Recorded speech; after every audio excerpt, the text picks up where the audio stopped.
de maneira como conhecemos depende significativamente dos esforços de um único homem.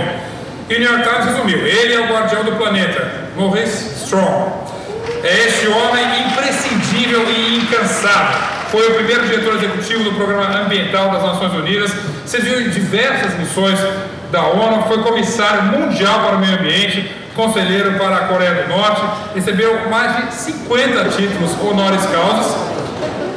E essa noite é homenageado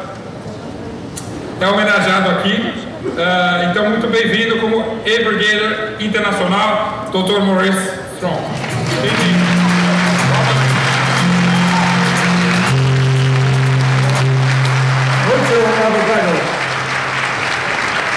You can see how this award affected me. It knocked me right out.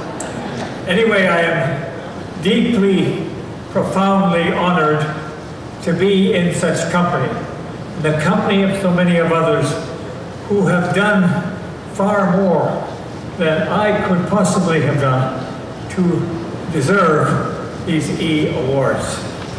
And I actually, on behalf of everyone here, I am actually going to create a new award. And that is an award to the Instituto, which this is really an example of why Brazil has become the capital, the world example of environment and sustainable development. Holding the conferences, of course, 92 and now today, but also what it's doing. The number of initiatives, the number of committed people, the number of organizations. Now, of course, Brazil is not perfect, but it is custodian of some of the world's most important ecosystems. And I believe this event demonstrates the genius of the Brazilians who have made it such a world example. And I congratulate the Instituto and would like to on behalf of everybody here, give you the award, a new award for excellence and innovation and leadership in the environmental field.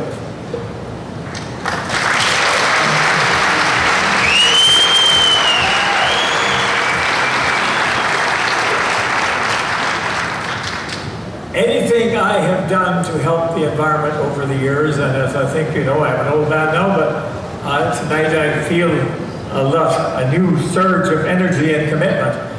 Commitment to keep working to deserve the recognition and the honor that you are according me tonight. I've always been very lucky to have around me people more able than I. In fact, if I had any secret in life, anything I took on, I always realized that there were other people who knew more than I did. And I tried to surround myself with them. And they're the ones who enabled me to do whatever I have been able to do. I never do anything alone, except make my mistakes, which I do all by myself. But the fact that as we mark this Rio Plus 20 event, we have to celebrate, yes, but we have to be thoughtful in realizing that the world we want is not the world we will get unless it comes through our own actions. What we do or fail to do will make the difference. It's what we are shaping our own future for the first time in the history of humankind on this earth. We are the masters of our own future. And the future we want will not be the future we'll get unless we make it that way and we're not on the right pathway. This Rio Plus 20 must move us on to a new pathway. I call it a revolution, peaceful revolution. Yes, but a revolution where people everywhere insist on their political leaders doing what is necessary to ensure the continuity of life on our planet. This is a survival issue. We have to recognize that the Earth has only supported a human form of life for a small portion of its history. And we who've lived in that benign period have begun to assume that that's the way it always is. That's not the way. The natural condition of our Earth is not to support the kind of life that we now enjoy and which is now in danger. The prospect that the Earth will continue to support a human form of life as we know it is simply not valid. And here in Rio Plus 20, we have got to create new momentum. We've got to develop a people's movement, a movement where people take charge of their own future. Politicians are necessary and important, but the people are those who determine who our political leaders will be and those to whom our political leaders are accountable. We must start a people's revolution, and we've started here tonight. It's one of the things that impresses me about what you've been doing here in Brazil. You're a very good example of this, and I must say I commend you. I believe that we are at a tipping point in respect of climate change and other issues. There is a tremendous gap today between science and politics. Scientists are telling us that we're near the tipping point. And I am one of them. I'm not really a scientist, so I've been guided by science. But they make it clear that the situation is worse overall. Yes, there have been some improvements, some advances, but worse than it was 20 years ago. And will continue to get worse unless we just change. Fundamental changes in our economic system are absolutely necessary, and to some degree, they may be happening. The economic crisis that is engulfing most of the countries in the world today, Brazil seems to be doing well, but so many are not. And that, the Wall Street sit-ins are an example that we are not satisfied. Our economic system is not working. It needs fundamental change. You recall in 1992, the business community, led by Stefan Schmidheiny, who was my great business advisor at that time, that they produced a book called Changing Course, and it was the statement of some of the top chief executive officers of the world.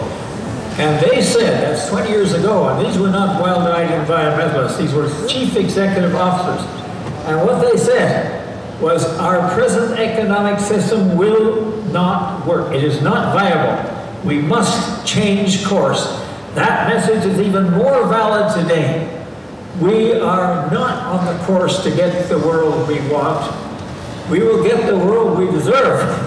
And what we deserve is not what we would like to have.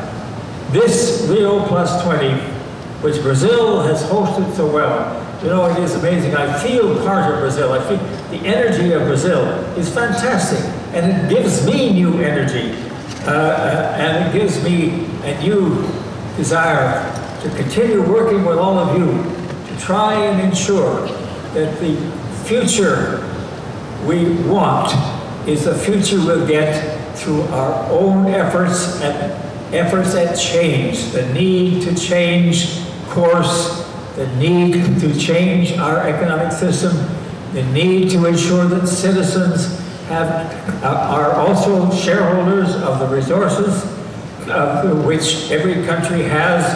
They're actually owned not just by a few, but every citizen is like a shareholder of the resources of the country of which it's a citizen.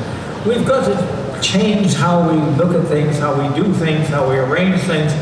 And, you know, I appreciate the fact that you have made possible these E awards to people who I admire, who've done so much for the environment and for the purposes for which we are gathered here in Rio.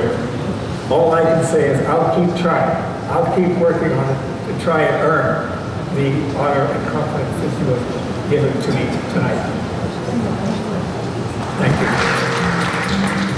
Mr. Strong, I'm very proud to be here representing the people from Rio, the people from Brazil, and people from the world that have been inspired by you since the Stockholm Conference in 1972, then Rio in 92, and now again in Rio +20. Your words of presence, your attitudes, everything that you support, and you bring imagination for this revolution that we are just beginning now in this Rio +20. I'm very proud to be here and to be representing all of those people.